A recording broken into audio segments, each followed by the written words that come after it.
ராகவன் முகம் சிவக்க உதடுகள் நடுங்க நாற்காலியில உட்கார்ந்திருக்காரு. பக்கத்துல ராஜலட்சுமியும் சுரேஷும் ஆத்திரமும் குழப்பமுமா நிக்கிறாங்க. மலர் ஒரு ஓரமா நின்னு கலங்குன கண்ணோட நிலைமையை திகைத்து பார்த்துட்டு இருக்கா. பாக்கியராஜோட முகம் கோபத்தின் உச்சத்துல இருக்கு. அழகுமதி தலை நிமிர்ந்து தன் மேல எந்த தப்பும் இல்லைங்கிற உறுதியோட நிக்கிறா. இத்தனை நேரமா அமைதியா இருந்த ரேவதியோட பொறுமை இப்ப மொத்தமா உடைஞ்சு போகுது. பாக்கியராஜ் சொன்ன ஒவ்வொரு வார்த்தையும் தங்கராஜோட நெஞ்சில முள்ளா தைக்குது. பாக்கியராஜ் தன் தங்கச்சிக்கு ஆதரவா குறுக்கே நின்னது மட்டும் இல்லாம ரேவதியும் தன் புருஷனுக்கு சாதகமா ஒரு வார்த்தை கூட பேசாம அமைதியா நிக்கிறது தங்கராஜோட அகந்தைய ரொம்பவே காயப்படுத்துது. தங்கராஜ் தன் மனசுக்குள்ள பற்களை நெரிச்சுக்கிட்டு என்ன நினைச்சார்னா, என்னடி பெரிய இவளாட்டம் பேசாம நிக்கிற, உனக்கு இவ்ளோ கொழுப்பு ஆகி போச்சா ரேவதி? உன் அண்ணன் பாக்கியராஜ் 4 வார்த்தை உனக்கு சாதகமா பேசின உடனே என் மூஞ்சுக்கு நேரா என்னையே மதிக்காம நிக்கிறியா? இந்த தங்கராஜ் யாருன்னு உனக்கு இன்னும் புரியலடி. 4 நாள் இந்த வீட்டு வாசல்ல உட்கார்ந்து சாப்பிடு, அப்புறம் தெரியும் இந்த குடும்பத்தோட லட்சணம். என்னை மீறி இந்த பாக்கியராஜால உன்னை எத்தனை நாளை குடி வச்சு காப்பாத்த முடியும்? கடைசி வரைக்கும் நீ என் காலடியில வந்துதான் ஆகணும்டி.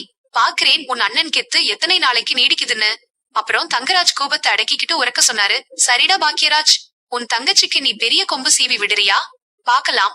4 நாள் கழிச்சு இவ என் வீட்டுப்படி ஏறாம எங்க போறான்னு நானும் பாக்குறேன்டா. அன்னைக்கு வந்து என் கால்ல விழாம போனீங்கன்னா என் பேரு தங்கராஜ் இல்லைடா. இப்படி ஆத்திரத்தோட கத்திட்டு அங்கிருந்து தங்கராஜ் கிளம்பி போனாரு. ரேவதி கண்டிப்பா வேற வழி இல்லாம தன் வீட்டிற்கு திரும்பி வந்துதான் ஆகணுங்கிற திமிரோட வெளியேறினாரு. அங்கிருந்து கிளம்ப போன தங்கராஜோட கால்கள் டக்குன்னு நினைச்சு. தனக்கு சாதகமா ரேவதி ஒரு வார்த்தை கூட பேசலையேங்கிற ஆத்திரம் அவரோட தலையில ஏறி புத்தியையே மறைச்சிருச்சு. வேகமா திரும்பி ரேவதியோட முன்னாடி வந்து நின்னு அவளோட தோளை பிடிச்சு உலுக்கி தன்னோட ஆத்திரத்தை எல்லாம் வார்த்தைகளா கொட்ட ஆரம்பிச்சாரு. தங்கராஜ் நரம்பு புடைக்க ஆவேசமா கத்துனாரு. ஏண்டி ரேவதி, என் பொறுமைய நீ சோதிச்சு பார்க்கிறியா? இவ்வளவு நடக்குது, உன் புருஷ வந்து கூப்பிடுறேன் நாயாட்டம் அண்ணன் பின்னாடி ஒளிஞ்சுகிட்டு என்னை ஏளனமா பாத்துட்டு நிக்கிறியா? உனக்கு என்னடி அவ்வளவு கொழுப்பு? ஒழுங்கா மரியாதையா இப்போவே என் கூட கிளம்பி வீட்டுக்கு வர்றியா? இல்ல உனக்கும் எனக்கும் எந்த சம்பந்தமும் இல்லைன்னு உன்னை இங்கேயே விவாகரத்து பண்ணிட்டு போகவா? நீ என் பொண்டாட்டியா வாழ விருப்பம் இல்லாதப்போ நான் கட்டுன இந்த தாலி மட்டும் எதுக்குடி உனக்கு? இப்படி பேசிக்கிட்டே தங்கராஜ் தன்னோட கைய நீட்டி ரேவதியோட கழுத்துல இருக்கிற தாலி கொடிய பிடிச்சு பலவந்தமா கொடூரமா உருவ பார்த்தாரு. வாடி, இப்போவே இந்த பந்தத்தை இங்கேயே அறுத்து எரிஞ்சிட்டு போறேன்னு கத்திக்கிட்டே அவர் தாலியை கழட்ட வந்த அந்த ஒரு நொடியில ரேவதியோட பொறுமை எல்லை மீறி போச்சு. தன்னோட கௌரவத்தையும் சுபமங்கல சின்னத்தையும் தொட்டு தூக்க வந்த கணவன்னு கூட பாக்காம தன் முழு பலத்தையும் திரட்டி தங்கராஜோட கன்னத்துல பலார்னு ஒரு சாத்து சாத்துனாங்க ரேவதி. அந்த வீடே அதிரும் அளவுக்கு விழுந்த அந்த அடியில தங்கராஜ் நிலை குலைஞ்சு போனாரு. அங்க இருந்த ராகவன், ராஜலட்சுமி, சுரேஷ்னு குடும்பமே பேரதிர்ச்சியில உறைஞ்சு போனாங்க. ரேவதி தாலியை கையால இறுக பிடிச்சுக்கிட்டு ஆவேசத்தின் உச்சத்துல கத்துனாங்க. சி, ஆம்பளையாடா நீ? பெத்தவங்க அண்ணன் தம்பி முன்னாடி பொண்டாட்டி கழுத்துல இருக்கிற தாலியை உருவ வர்றியே, உனக்கெல்லாம் கொஞ்சம் கூட மானம் சூடு சொரணை எதுவுமே இல்லையா? இந்த தாலி நான் உனக்கு போட்ட பிச்சைடா. என்னை அடிச்சு மிதிச்சப்போ கூட பொறுத்து போனேன், ஆனா என் சுயமரியாதையில கை வச்சா இந்த ரேவதி சும்மா இருக்க மாட்டாடா. போடா வெளியே. சொந்த பொண்டாட்டி குடும்பத்துக்கு முன்னாடி கன்னத்துல அரைஞ்ச அவமானத்துல தங்கராஜோட முகம் அப்படியே கருத்து போச்சு. அவரோட உடம்பெல்லாம் ஆத்திரத்துல நடுங்குச்சு. தங்கராஜ் தன்னோட கன்னத்தை பிடிச்சுக்கிட்டே விரல நீட்டி எச்சரிச்சாரு. டேய், என்னடி பண்ணின? எல்லார் முன்னாடியும் என் மேல கைய வச்சுட்டல. ராகவன் ஐயா, பாத்துக்கோங்க, உங்க பொண்ணு செஞ்ச இந்த காரியத்துக்கு நீங்க எல்லாரும் அனுபவிப்பீங்கடா. இன்னையில இருந்து உனக்கு சரியா 3 நாள் டைம் தர்றேன்டி ரேவதி. இந்த 3 நாளுக்குள்ள நீயா அடங்கி ஒடுங்கி என் வீட்டுப்படி ஏறி வரலனா உன்னை முறைப்படி விவாகரத்து பண்ணி நடுத்தருவுல நிக்க வைப்பேன்டா. அன்னைக்கு வந்து என் கால்ல விழுந்தாலும் உன்னை நான் ஏத்துக்க மாட்டேன். இப்படி எச்சரிச்சு காரி துப்பாத குறையா கத்திட்டு தனக்கு நடந்த அவமானத்தை தாங்க முடியாம தங்கராஜ் வீட்டை விட்டு புயல் மாதிரி வெளியேறினாரு. தங்கராஜ் போனதும் வீட்ல நிலவர அமைதியை கலைக்கிற மாதிரி ராகவன் பேச ஆரம்பிச்சாரு. கௌரவமும் சமுதாயத்துல தனக்கு இருக்கிற அந்தஸ்து தான் அவருக்கு முக்கியமா தெரிஞ்சது. ராகவன் கவலையோட ராஜலட்சுமி கிட்ட சொன்னாரு. என்ன ராஜலட்சுமி இது? பொம்பளை புள்ளனா கொஞ்சம் விட்டு கொடுத்து போகணும்டி. இப்போ என்ன ஆகி போச்சுன்னு பாக்கியராஜ் இப்படி எகிரிக்கிட்டு நிக்கிறான். ஊரு உலகம் என்ன பேசும்? ராகவன் பொண்ணு புருஷனை விட்டுட்டு வந்து அண்ணன் வீட்டு வாசல்ல நிக்குதுன்னு 4 பேரு காரி துப்ப மாட்டாங்களா? குடும்ப கௌரவம் முக்கியம் ராஜலட்சுமி. புருஷன் பொண்டாட்டிக்குள்ள 4 பேச்சு வரத்தான் செய்யும். அதுக்காக தாலி அறுத்த மாதிரி வீட்டை விட்டு ஓடி வரலாமா? ராஜலட்சுமி அதுக்கு சொன்னாங்க. ஆமாங்க, நானும் அதத்தான் சொல்றேன். தங்கராஜ் மாப்பிள்ளை வசதியானவரு, நம்ம பொண்ணு ராணி மாதிரி வச்சிருக்காரு. ஏதோ கோவத்துல ஒரு கை நீட்டிட்டாருன்னா அதுக்காக குடும்பத்தை உடைச்சுப்பாங்களா? ரேவதி தான் கொஞ்சம் பொறுமையா போயிருக்கணும். வீட்டுக்கு வந்த புருஷனை மரியாதையா கூப்பிட்டு பேசாம இப்படி அண்ணன் பின்னாடி ஒளிச்சுக்கிட்டு இருந்தா எந்த புருஷனுக்கு தான் கோபம் வராது? சுரேஷ் உடனே சொன்னான். ஆமா அண்ணி, அப்பா சொல்றதுல என்ன தப்பு இருக்கு? தங்கராஜ் மாமா நம்ம குடும்பத்துக்கு எவ்வளவு உதவி பண்ணி இருக்காரு. எனக்கு வேலை வேணும்னா மாமா முன்னாடி நிப்பாரு, வீட்ல எந்த விசேஷம்னாலும் அவர்தான் கை நீட்டி செலவு பண்ணுவாரு. அப்படிப்பட்டவரை போய் நீ இந்த மாதிரி அசிங்கப்படுத்தி இருக்க கூடாது அண்ணே. இதை கேட்டு ரத்த கொதிப்போட பாக்கியராஜ் சொன்னாரு, என்னப்பா பேசுறீங்க நீங்கள்லாம்? கௌரவமா? அந்த கௌரவம் என் தங்கச்சியோட உசிரை விட பெருசாப்பா? கைதானே நீட்டினாரேன்னு சாதாரணமா சொல்றீங்களே. நாளைக்கு என் தங்கச்சி அந்த ஆளை அடிச்சே கொன்னுட்டா என்னப்பா பண்ணுவீங்க?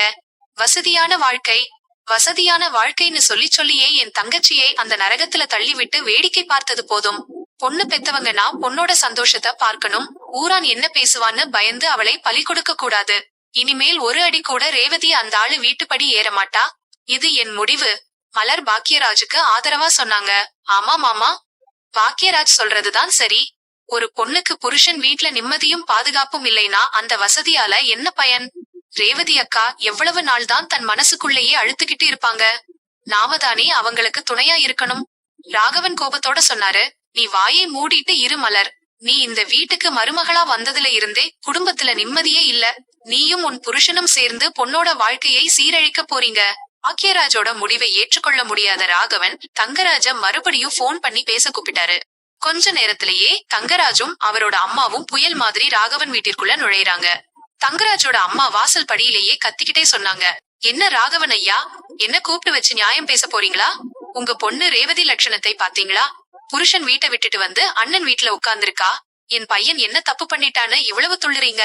ராகவன் பயபக்தியோட சொன்னாரு, வாங்க சம்மந்தி அம்மா உட்காருங்க. ஏதோ தெரியாம புள்ளைங்க உணர்ச்சி வசப்பட்டு பேசிட்டாங்க. நீங்க கோவப்படாம விஷயத்தை சொல்லுங்க. தங்கராஜோட அம்மா ஆத்திரத்தோட உண்மையை உடைச்சு சொன்னாங்க, எல்லாத்துக்கும் காரணம் உங்க வீட்டு பெரிய மருமகள் அழகுமதிதான். இந்த அழகுமதி வேலைக்கு போறேன்னு தாளம் போட்டுக்கிட்டு அலைஞ்சாலே அவளாலதான் இந்த வீட்ல இவ்வளவு பெரிய புயலே அடிச்சிருக்கு. என் பையன் தங்கராஜ் உங்க குடும்பத்து மேல உள்ள மரியாதையால அந்த காலேஜ் சார் கிட்ட நேர்ல போய் பேசி அழகுமதி வேலைக்கு வர வேண்டாம், அதை நிப்பாட்டுங்கன்னு சொல்லி வேலையை விடுவிக்க வச்சான். ஏன் தெரியுமா? உங்க வீட்ல நிம்மதி இருக்கணும், உங்க மருமகள் வீட்டை பாத்துக்கிட்டு பொறுப்பா இருக்கணும்னு தான் என் பையன் அந்த நல்ல காரியத்தை பண்ணான். தங்கராஜோட அம்மா தொடர்ந்து சொன்னாங்க, ஆனா இந்த அழகுமதி என்ன பண்ணா தெரியுமா? இந்த உண்மை தெரிஞ்ச உடனே சிங்கம் மாதிரி என் வீட்டுக்குள்ள புகுந்து என் பையன் தங்கராஜை கண்டபடி கேள்வி கேட்டு என் குடும்பத்தையே அவமானப்படுத்திட்டா. பெரியவங்கன்னு கூட பார்க்காம என்னை எதிர்த்து பேசினா. என் பையன் தங்கராஜ் அந்த ஆத்திரத்துலதான் ரேவதிய 4 சாத்து சாத்துனான். இவ பண்ண வேலைக்கு என் பையன் கோவப்பட்டதுல என்ன தப்பு இருக்கு? சொல்லுங்க ராகவன் ஐயா. தங்கராஜ் உடனே சொன்னாரு, ஆமா மாமா, என் சொந்த வீட்ல வந்து இவ என்னை கேள்வி கேக்குறா. நீ யாருடா என் வேலையை கெடுக்கன்னு கேக்குறா? எனக்கு எவ்வளவு அசிங்கமா இருந்திருக்கும். என் பொண்டாட்டி ரேவதி இவளுக்கு சப்போர்ட் பண்ணி என்கிட்ட சண்டைக்கு வர்றா. அப்புறம் எனக்கு கோபம் வராம என்ன பண்ணும்? தங்கராஜோட அம்மா சொன்ன உண்மையை கேட்டதும் ராகவனுக்கும் ராஜலட்சுமிக்கும் சுரேஷுக்கும் தங்கராஜோட தப்பு மறந்தே போச்சு. மொத்த கோபமும் அழகுமதியோட பக்கம் திரும்புது. சுரேஷ் அழகுமதியை பார்த்து கத்திக்கிட்டே சொன்னான், என்ன அழகுமதி இதெல்லாம்? நீ பண்ண காரியத்தாலதான் என் அக்கா வாழ்க்கையில இவ்வளவு பெரிய புயல் அடிச்சிருக்கா. தங்கராஜ் மாமா நம்ம குடும்ப நல்லதுக்குத்தானே அந்த வேலைய பண்ணாரு. நீ எதுக்கு மாமா வீட்டுக்கு போய் அவ்வளவு பெரிய பிரச்சனை பண்ணின? உன் சுயநலத்தால இன்னைக்கு என் அக்கா வாழ்க்கை நடுத்தெருவுல நிக்குது. ராஜலட்சுமி சொன்னாங்க, ஆமாடி, காலேஜ் வேலை படிப்புன்னு வீட்டை பத்தி கவலைப்படாம சுத்துன. மாப்பிள்ளை ஏதோ யோசிச்சு உன்னை அடக்கி வைக்க வழி பண்ணினா அவருக்கு நன்றி சொல்றத விட்டுட்டு அவர் வீட்டுக்கே போய் சண்டை போட்டுட்டு வந்திருக்கியா? உன்னால தாண்டி என் பொண்ணு இன்னைக்கு அழுதுகிட்டு நிக்குது. ராகவன் அழகுமதியை பார்த்து விரலை நீட்டி ஆவேசமாக சொன்னாரு, அழகுமதி, நீ செஞ்ச இந்த வீணா போன வேலையாலதான் இன்னைக்கு மாப்பிள்ளையும் அவர் அம்மாவும் என் வீட்டு வாசல்ல வந்து நின்னு நம்மளை கேள்வி கேக்குறாங்க. மரியாதை வேணும்னா ஒழுங்கா இப்பவே மாப்பிள்ளை கால்ல விழுந்து மன்னிப்பு கேள். அவர் அம்மா கிட்ட மன்னிப்பு கேள். நீ செஞ்ச தப்புக்கு நீதான் பரிகாரம் பண்ணணும். மதி பயம் இல்லாம நிமிர்ந்து நின்னு உறுதியான குரல்ல சொன்னாங்க, மன்னிப்பா? யாருகிட்ட மன்னிப்பு கேட்கணும் மாமா? என் சுயமரியாதையில கை வச்சு என் உழைப்ப அழிச்சு என் எதிர்காலத்தை முடக்க பார்த்த அந்த தங்கராஜ் கிட்ட நான் மன்னிப்பு கேட்கணுமா? நான் எந்த தப்பும் பண்ணல மாமா. என் வாழ்க்கையை தீர்மானிக்கிற உரிமை எனக்கு மட்டும்தான் இருக்கு. அதை தடுக்க அந்த தங்கராஜுக்கு யாரு உரிமை கொடுத்தா? அவர் பண்ண அநியாயத்தை கேள்வி கேட்டதுல எந்த தப்பும் இல்லை. நான் யார்கிட்டையும் மன்னிப்பு கேட்க முடியாது. பாக்கியராஜ் மதிக்கு ஆதரவா சொன்னாரு, சரியா சொன்ன அழகுமதி. நீ எதுக்கு மன்னிப்பு கேட்கணும்? பிறர் வாழ்க்கையில தலையிட்டு குட்டை குழப்பின இந்த தங்கராஜ் தான் மன்னிப்பு கேட்கணும். ராகவன் கண்ணை உருட்டி கத்துனாரு, நீ வாயை மூடு பாக்கியராஜ். அழகுமதி, தைரியம் இருந்தா என் மூஞ்சியை பார்த்து மன்னிப்பு கேட்க முடியாதுன்னு சொல்லுவ? இந்த நிமிஷமே நீ மன்னிப்பு கேட்கலனா இந்த வீட்டு மருமகளா இருக்கிற தகுதியை நீ இழந்துட்ட. இந்த வீட்டை விட்டு வெளியே போடி. உனக்கு இந்த வீட்ல இடமே இல்லை. ராகவனோட இந்த அநியாயமான பேச்சையும் அழகுமதி மேல பழியை போட்டு தப்பிக்கும் தங்கராஜோட நரித்தனத்தையும் பாத்துட்டு இருந்த ரேவதிக்கு ரத்த நரம்பெல்லாம் புடைக்குது. இதுவரைக்கும் அமைதியா இருந்த ரேவதி இப்போ ஒரு எரிமலை மாதிரி வெடிச்சு கிளம்புறா. ரேவதி ஆவேசத்தின் உச்சத்துல கத்துனாங்க, நிறுத்துங்கப்பா, எல்லாரும் வாய மூடுங்க, என்ன பேசிட்டு இருக்கீங்க நீங்கள்லாம்? ரேவதி ராகவனை பார்த்து காரசாரமா சொன்னாங்க, அப்பா, உங்களுக்கு கொஞ்சம் கூட அசிங்கமா இல்லப்பா? பெத்த பொண்ணுன்னு சொல்றீங்களே, உங்களுக்கு என் மேல உண்மையிலேயே அக்கறை இருக்காப்பா? இல்ல உங்க கௌரவம், அந்தஸ்து, ஊரான் பேச்சை தவிர வேற எதுவுமே உங்க கண்ணுக்கு தெரியாதா? என் பொண்ணை அடிச்சுட்டான், என் பொண்ணை கொடுமைப்படுத்துறான்னு ஒரு ஆளு மேல கோபம் வர வேண்டிய உங்களுக்கு அந்த ஆளுக்கு சொம்பு தூக்குறீங்களே, உங்களுக்கு மனசாட்சியே இல்லையாப்பா? ராஜலட்சுமி பயத்தோட சொன்னாங்க. ரேவதி, என்னடி பெத்த தகப்பனை பார்த்து இப்படி பேசுற? ரேவதி அம்மாவையும் சேர்த்து பொரிந்து தள்ளுனாங்க. நீங்களும் வாயம் மூடுங்க அம்மா, பொண்ணு சுகமா இருக்காளான்னு பாக்காத நீங்களாம் என்ன அம்மா அப்பா? தங்கராஜ் பணக்காரன், வசதியானவன்னு சொல்லி என்னை அந்த நரகத்துல கட்டி கொடுத்தீங்களே, அங்க நான் பட்ட வேதனை உங்களுக்கு தெரியுமா? பசிக்கு சோறு போடாம சொந்த அண்ணன் வீட்டுக்கு கூட வரவிடாம அடிச்சு வச்சிருந்தாரே, அன்னைக்கு எங்க போச்சு உங்க கௌரவம்?